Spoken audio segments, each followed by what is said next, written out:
दोस्तों, कोनकपुर मैथ्स में आपका स्वागत है।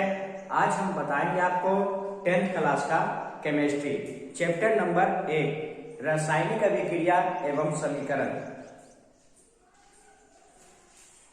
देखिए, चैप्टर 1 का रासायनिक अभिक्रिया का कुछ इंट्रोडक्शन हम दे देते हैं कि रासायनिक अभिक्रिया होता क्या है। तो देखिए, लिखिए इंट्रोडक्शन। देखिए, लिखना है कि हमारे दैनिक जीवन में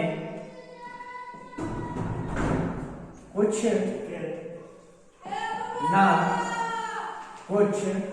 ना कुछ परिवर्तन होते रहते हैं। जैसे देखिए, हम बताते हैं दूध से दही जमना, चावल से भात बनना या खिचड़ी बनना। तो लिखना है जैसे दूध से दही बनना, चावल से भात बनना,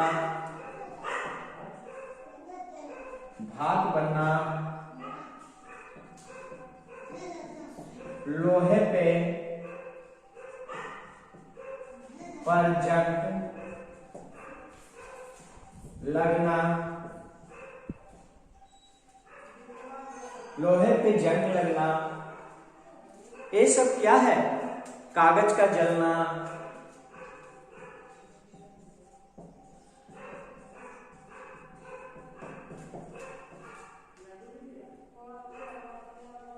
तो ये सब क्या है? ये सब है रासायनिक अभिक्रिया या परिवर्तन, जो कुछ ना कुछ आपका क्या होता है, चेंजिंग होते रहता है। तो हम आपको इंट्रोडक्शन आपको दे दिए हैं कि रासायनिक अभिक्रिया, आपसे कोई पूछेगा कि रासायनिक अभिक्रिया क्या है, तो देखिए कि हमारे दैनिक जीवन में कुछ ना कुछ घटना होते रहता है। जैसे दूध से दही जमना, लोहे पे जंग लगना, कागज का जलना, चावल से भात बन जाना, ये सब क्या है? भौतिक परिवर्तन है या तो रासायनिक परिवर्तन है जी। आपका नोट कर लीजिए, फिर हम आपको बताएंगे। तो आपका करेंगे, अगला हम पढ़ाएंगे कि रासायनिक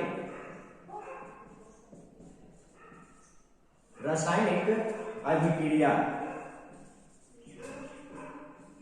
किसे कहते हैं। तो देखिए, रासायनिक अभिक्रिया किसे कहते हैं, इसका हम आपको उदाहरण देते हैं कि जब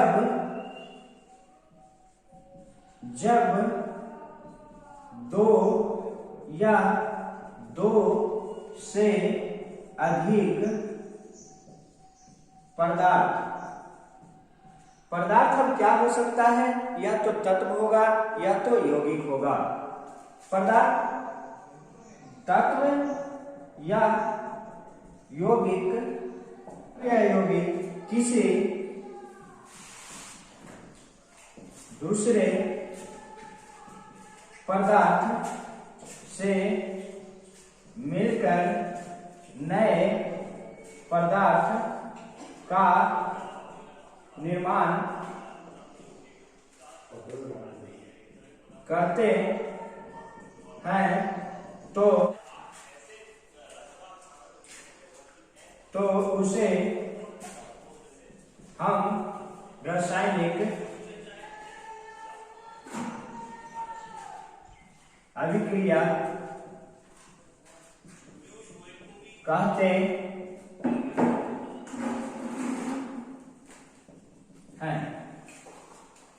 जैसे आप एग्जाम्पल ले सकते हैं। देखिए H2 यानी कि हाइड्रोजन प्लस Cl2 क्लोरीन क्या मिलकर बनाया। देखिए, बनाने का नियम होता है HCl। अब देखिए, Cl तो बना जी, इसको हम आगे पढ़ेंगे कि बैलेंस है कि नॉन बैलेंस है। बैलेंस है कि बैलेंस नहीं है, ये हम आपका कुछ आगे जाके पढ़ेंगे। ऐसे हम बता देते हैं कि आपका हाइड्रोजन 2, क्लोरीन आपका 2, तो आपका HCl यानी कि आप आगे में 2 तो आपका हाइड्रोजन 2, क्लोरीन भी आपका 2 हो गया। स्क्रीनशॉट ले लीजिए। अभिकारक, अभिकारक क्या होता है सो देखिए। जो अभिक्रिया में भाग लेगा जी उसे हम अभिकारक कहेंगे, और जो अभिक्रिया के फलस्वरूप नए पदार्थ का निर्माण करेगा उसे हम प्रतिफल कहेंगे। देखिए लिखेंगे वे पदार्थ, पदार्थ मतलब तत्व या यौगिक,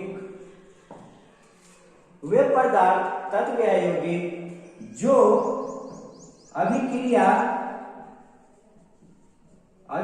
में भाग लेते हैं तो उसे हम अभिकारक कहते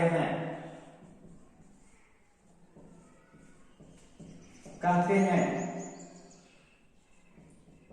आप कहोगे कैसे सर? तो देखिए हम एग्जाम्पल देते हैं कि H2 प्लस Cl2 ये क्या हो गया? अभिकारक हो गया जी। इसके बाद वाला जो बनाएगा उसी को प्रतिफल कहेंगे, यही आपका अभिकारक हो गया जी। ये आपका अभिकारक हो गया, और इधर वाला जो होगा प्रतिफल।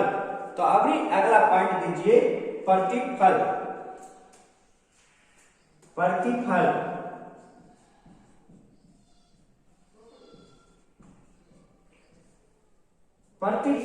रासायनिक अभिक्रिया के फलस्वरूप नए पदार्थ का निर्माण होता है तो उसे हम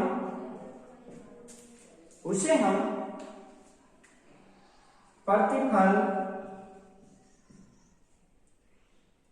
कहते हैं। आप कहोगे कैसे सर? तो देखिए आप ले लीजिए H2 प्लस O2, ये दोनों क्या मिलकर बनाएगा जी? H2 प्लस O2 मिलकर बनाएगा आपका H2O, है ना? तो आप कहोगे सर H को हम पढ़ाएंगे कि बैलेंस अभी नहीं है जी, बैलेंस हम आगे बताएंगे। तो ये क्या हो गया? ये हो गया आपका प्रतिफल। यानी कि आप चावल और दाल डाले जी और खिचड़ी बनकर तैयार हो गया, तो चावल और दाल आपका क्या है? अभिक्रिया है जी, मतलब कि अभिकारक।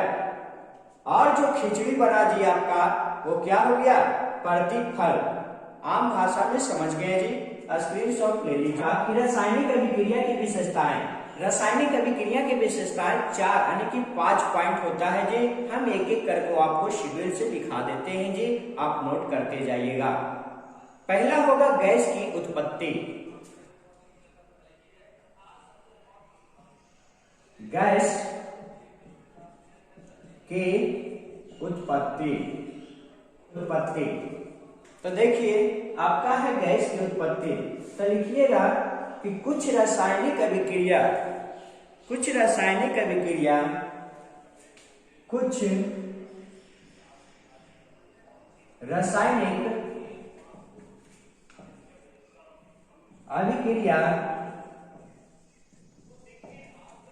ऐसे होते हैं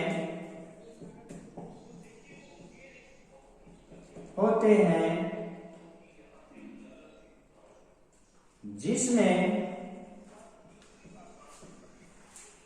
गैस की उत्पत्ति होता है। जैसे एग्जाम्पल लेते हैं कि दानेदार दानेदार जस्ता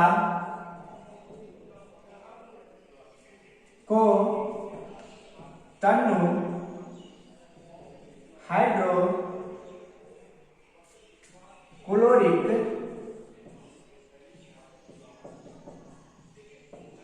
हाइड्रोक्लोरिक तथा सल्फ्यूरिक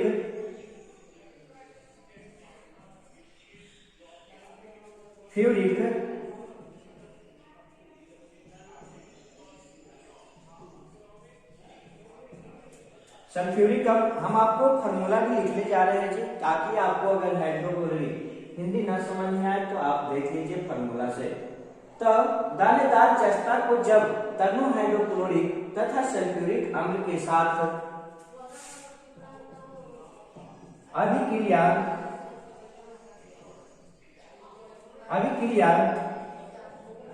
कराते हैं तो कौन सा पदार्थ निर्माण होता है जी?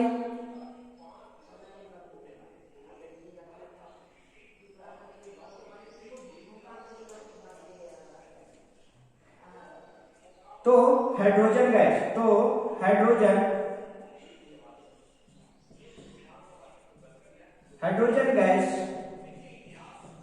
उत्पन्न होता है। आप कहिएगा सर ये तो देखिए इसका एक एग्जाम्पल यही होगा जी, ये तो लिखा हुआ है जी, अगर आप इसको चाहिएगा तो हम आपको इसको भी बता देते हैं। जैसे जस्ता आपका क्या हुआ? जस्ता हुआ Zn प्लस HCl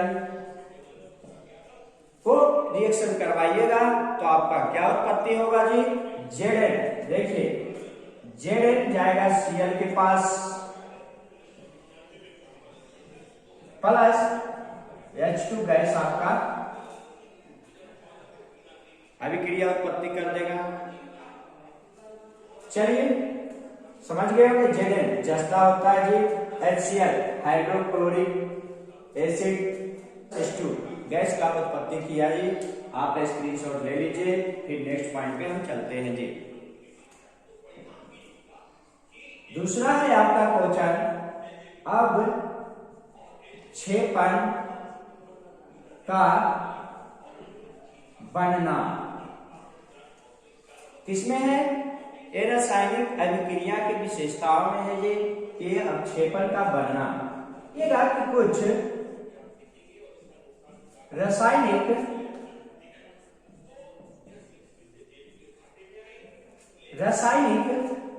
अभिक्रिया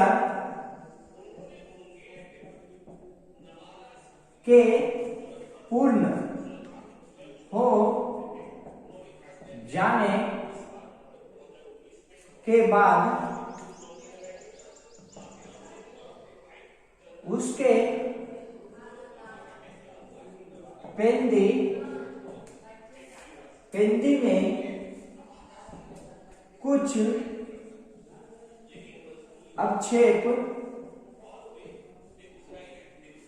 अवक्षेप जमा हो जाता है, तो उसे हम अवक्षेपण का बनना कहते हैं या कहलाते हैं। एग्जाम्पल उदाहरण आपका क्या है जी, कि सोडियम क्लोराइड के जलीय विलयन में यदि सिल्वर नाइट्रेट मिलाते हैं तो अभिक्रिया के फलस्वरूप सिल्वर क्लोराइड का श्वेत अवक्षेप प्राप्त होता है तथा सोडियम नाइट्रेट बनता है। आप कहोगे सर ये एग्जाम्पल में आप क्या लिख दिए, हमको तो समझ के बाहर है। तो आइए देखिए समझाते हैं कि सोडियम क्लोराइड, तो सोडियम क्लोराइड को आपको क्या कहते हैं? सोडियम क्लोराइड को हम कहते हैं जी NaCl। प्लस किसके साथ अभिक्रिया कर रहा है जी, जलीय विलयन में, यदि सिल्वर नाइट्रेट, तो सिल्वर नाइट्रेट होता है ना जी AgNO3। फिर आपका अभिक्रिया करके क्या बनाया जी, दो को नहीं दीजिएगा, अभिक्रिया करके क्या बनाया, सो देखिए सिल्वर क्लोराइड का श्वेत अवक्षेपण प्राप्त करता है। सिल्वर क्लोराइड, तो Ag सिल्वर होता है जी, Cl क्लोराइड का श्वेत अवक्षेप प्राप्त होता है। अगर जो बोलते जी कि गैस का उत्पत्ति, तो गैस का उत्पत्ति आपका होता है, ए वाला रो करके ऊपर दर्शाते हैं जी। अगर बोले अवक्षेपण का बनना, तो अवक्षेपण का बनना होता है नीचे माहे पेंदी में जमा हो गया जी, तो ये अवक्षेपण बन रहा है जी। फिर बोला अवक्षेपण प्राप्त होता है तथा सोडियम नाइट्रेट बनता है, तो सोडियम नाइट्रेट बनेगा जी आपका NaNO3। आपका यही चीज आपका ऊपर में लिखा हुआ है जी।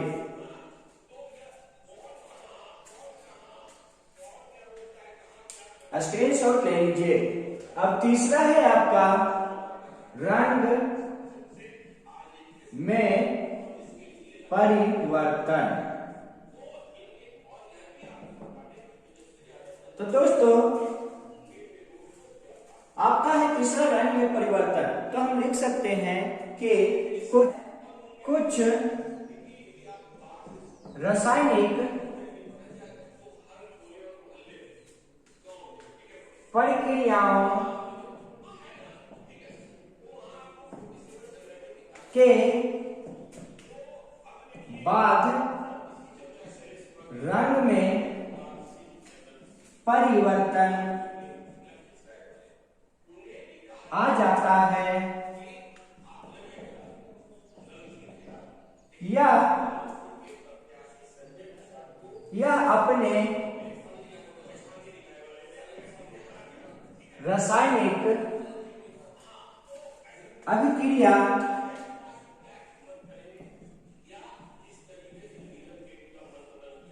होने के पूर्ण संकेत देता है, जो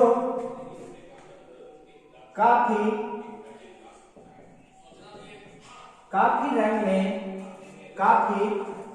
रंग में बदलाव आ जाता है।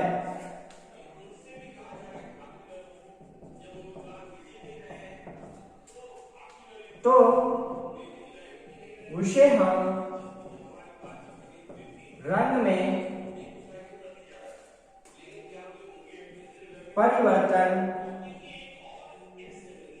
कहते हैं कि जैसे रंग में परिवर्तन, तो कुछ रासायनिक प्रक्रियाओं के बाद रंग में परिवर्तन आ जाता है। जैसे अभिक्रिया पदार्थ कोई चीज लिया कि तत्व यौगिक हो, तत्व यौगिक के बाद जो बनता है उसको हम प्रतिफल कहते हैं या तो उत्पाद कहते हैं जी। तो जो नया चीज बना, तो जैसे हम पीला चीज डाल दिए कलर जी, पीला कलर का कोई चीज हम डाले जी, वह नया सामान बनकर तैयार हो गया और वह दिखने में काला है, तो रंग में परिवर्तन किया कि नहीं जी। तो उसी प्रकार आप देखो रंग में परिवर्तन वही होता है जी। फिर इसका हम एग्जाम्पल दे दिए कि potassium permanganate K2O, potassium permanganate के बैगनी रंग के विलयन में थोड़ा थोड़ा करके नींबू का रस निचोड़ने से उसका बैगनी रंग धीरे धीरे गायब हो जाता है जी। ये रंग में परिवर्तन हुआ कि नहीं हुआ। चलिए नेक्स्ट पॉइंट हम आपको चौथा लिखा देते हैं जी। देखिए आपका नेक्स्ट पॉइंट है ताप में परिवर्तन। तो लिखना है कि कुछ रासायनिक अभिक्रिया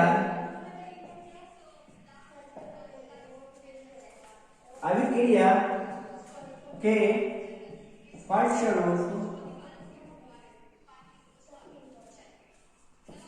ताप में परिवर्तन होता है। यह तो ताप लगता है या तो ताप उत्सर्जित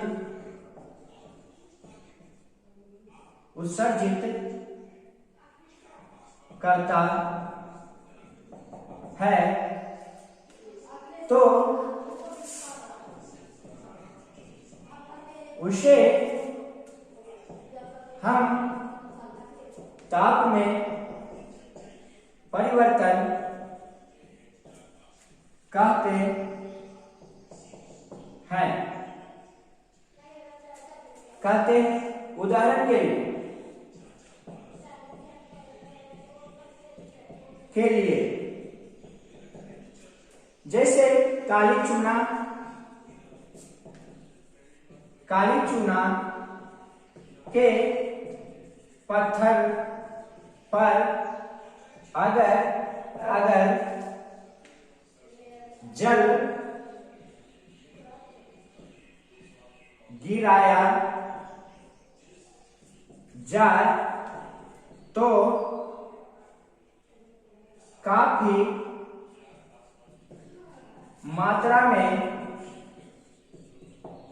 ऊष्मा उत्पन्न करेगा। तो इसी को हम एक और होता है जी नोट पॉइंट आगे बताते हैं। ऊष्मा उत्पन्न करेगा तो उसे हम ऊष्मा शोषी और ऊष्मा क्षेपीय अभिक्रिया दो हम पॉइंट आपको बताते हैं जो इसी से रिलेटिव रहेगा जी। आप स्क्रीनशॉट ले लीजिए या अभिक्रिया लिख लीजिए। अभिक्रिया तो आपको लिखना है इसका आंसर कि जब रासायनिक अभिक्रिया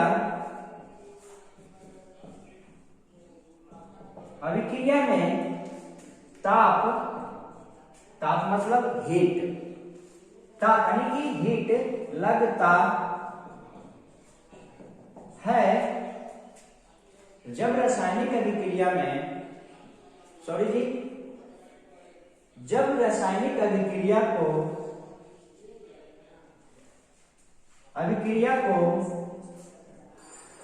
शुरू करने के लिए ताप हीट के लिए ताप की आवश्यकता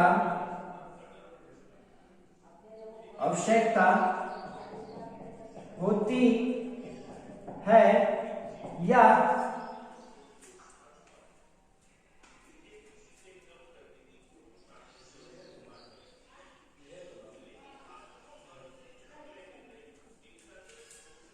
आवश्यकता होती है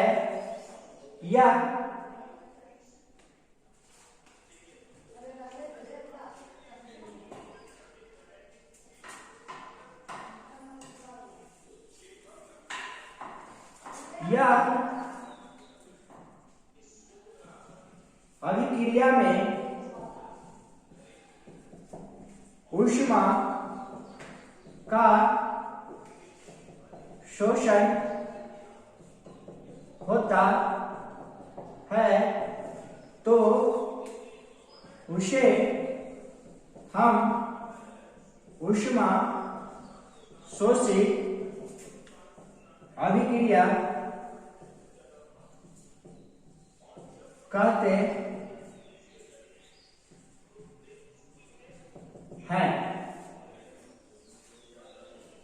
आप इसको लिख लीजिए, फिर हम आपको अगला पॉइंट आपको हम पढ़ाएंगे रासायनिक समीकरण। रासायनिक अभिक्रिया आपका समझा दिए जी, अब है रासायनिक समीकरण।